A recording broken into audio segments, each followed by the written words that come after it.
saya Atta Ilan Limala. Perkenalkan, nama saya Sandra Audiasna Dewi. Nama saya Faranda Ilham Kurniawan Didata. Nama saya Melania Devina Hernawan. Halo, saya Rizky Fair Lambang.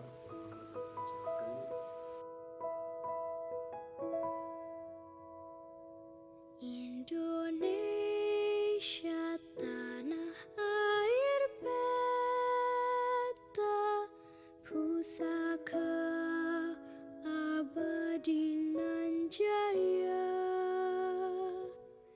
Indonesia sejak dulu kala tetap dipuja-puja bangsa.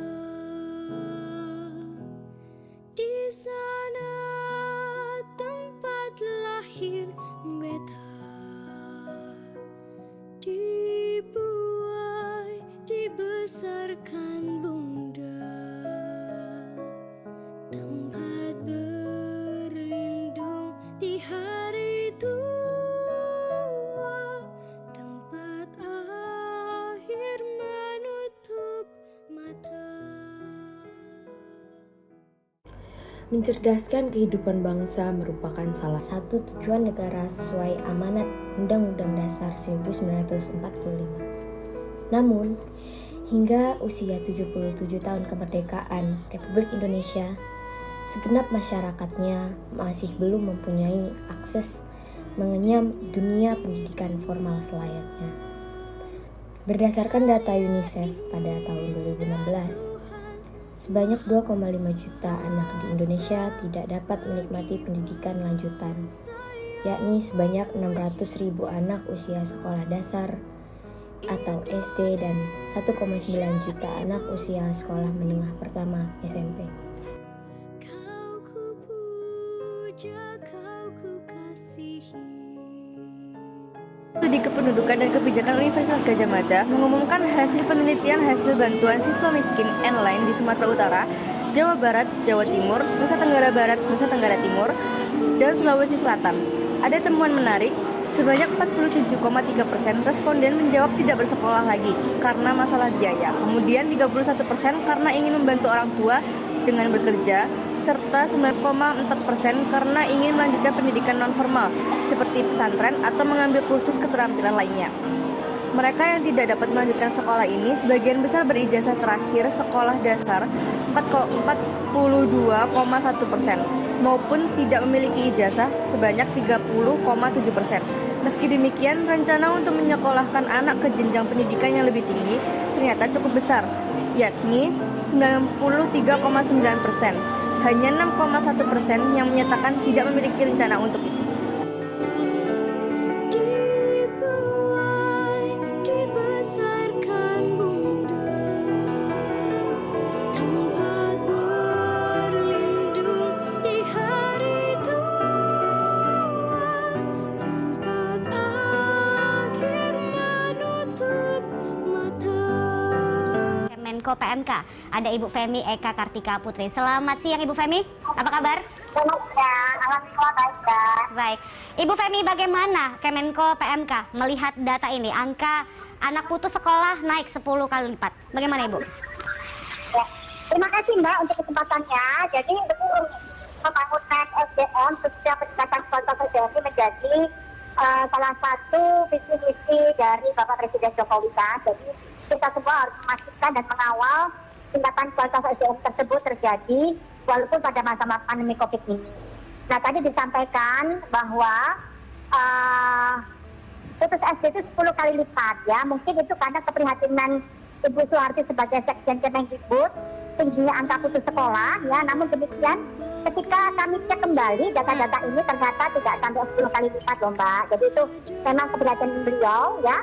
Melihat tingginya angka putus sekolah, tapi ketika saya cek lagi data putus SD ini di tahun 2018-2019, tahun ajaran 2018-2019 ini sekitar 57.426. Kemudian tahun ajaran 2019-2020 ini naik memang menjadi 59.443. Nah, ketika tahun ajaran 2020-2021 malah turun menjadi 14.430. Jadi ini tetap menjadi perhatian kita walaupun datanya turun, tapi angka putus sekolah tadi memang menjadi keprihatinan kita semua, menjadi keprihatinan pemerintah khususnya, begitu Mbak. Nah, memang angka tersebut harus didalami lagi ya Mbak, karena jenjang pendidikan dasar itu adalah jenjang SD adalah jenjang pendidikan dasar. Nah, itu adalah tanggung jawab pemerintah kabupaten kota. Jadi untuk melihat putus sekolah itu memang harus dikaitkan dengan di mana terjadinya, provinsi apa, di kabupaten apa, begitu Mbak. Baik.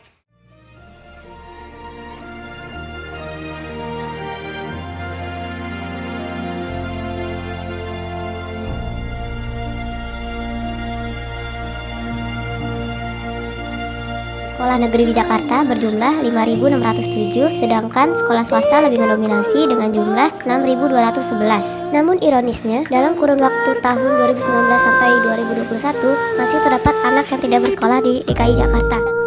Saya akan menjelaskan beberapa solusi untuk mengatasi masalah putus sekolah ini. Yang pertama adalah membebaskan biaya sekolah. Untuk yang kedua adalah memberikan beasiswa. Kemudian yang ketiga adalah memberikan subsidi buku atau sarana pendidikan yang lain. Yang keempat adalah membangun sekolah di tempat-tempat yang terpencil.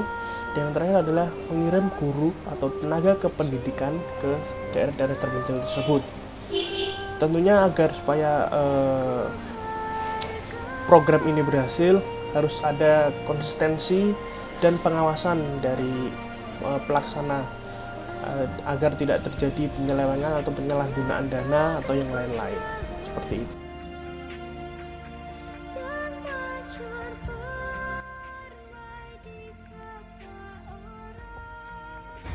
Menurut saya sangat memprihatinkan karena biasanya yang putus sekolah itu kan anak-anak. Nah, anak-anak itu kan sebenarnya calon penerus bangsa ya. Kalau calon penerus bangsanya aja sekolahnya gak tamat, itu bakal bener-bener menjadi alasan hancurnya bangsa Indonesia ke depannya nanti. Jadi harapannya semoga pemerintah bisa segera menyikapi permasalahan ini dengan baik sehingga masa depan Indonesia bisa lebih baik lagi. Terima kasih. Pendapat saya mengenai angka putus sekolah yang tinggi di Indonesia itu sangat disayangkan karena salah satu penunjang Indonesia buat jadi negara maju itu awalnya dari pendidikan. Jadi kita buat membentuk atau membenahkan sistem yang di Indonesia ini, kita harus pertama membenahkan tentang sistem pendidikannya terlebih dahulu. Menurut saya kenapa banyak sekali orang yang putus sekolah di Indonesia. Yang pertama adalah kesenjangan sosial yang terlalu tinggi. Jadi banyak yang kaya banget, ada miskin banget, terutama waktu kasus COVID kemarin. Jadi kaya mereka yang miskin sama miskin. Dan tentunya tidak semua orang di Indonesia itu tidak semua orang Indonesia itu aware dengan pendidikan. Jadi banyak di kota kecil ataupun di desa-desa itu banyak yang anak kecil dipaksa untuk bekerja, sudah diberi tanggung jawab lebih. Jadi pemikiran mungkin dari pemikiran orang tuanya itu lebih mementingkan bekerja. Jadi pendidikan masih di nomor 2 atau nomor 3. Nah, itu menurut saya.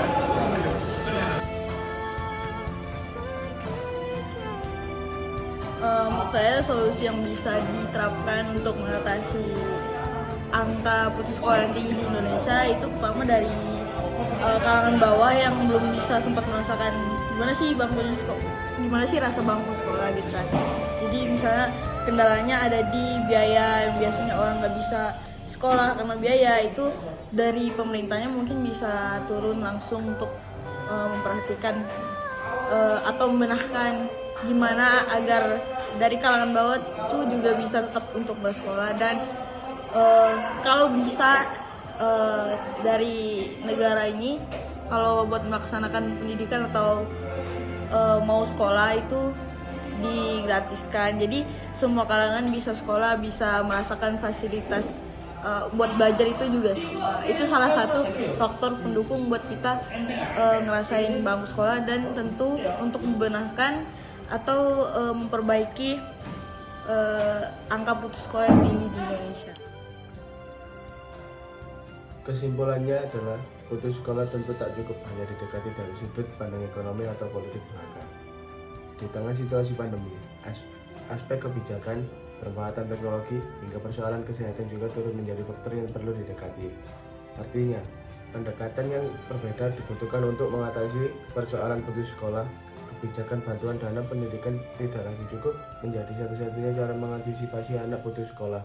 Dibutuhkan pendekatan personal langsung kepada keluarga hingga peserta didik untuk memahami persoalan secara lebih mendalami demi mencegah anak putus sekolah di setiap daerah. Pancasila adalah falsafah kehidupan di Indonesia. Ayo implementasikan nilai-nilai Pancasila. Refleksikan nilai luhur kehidupan Pancasila dalam kehidupan demi Indonesia yang lebih baik. Karena kita sebagai generasi penerus bangsa yang harus memperbaiki sejarah pendidikan Indonesia.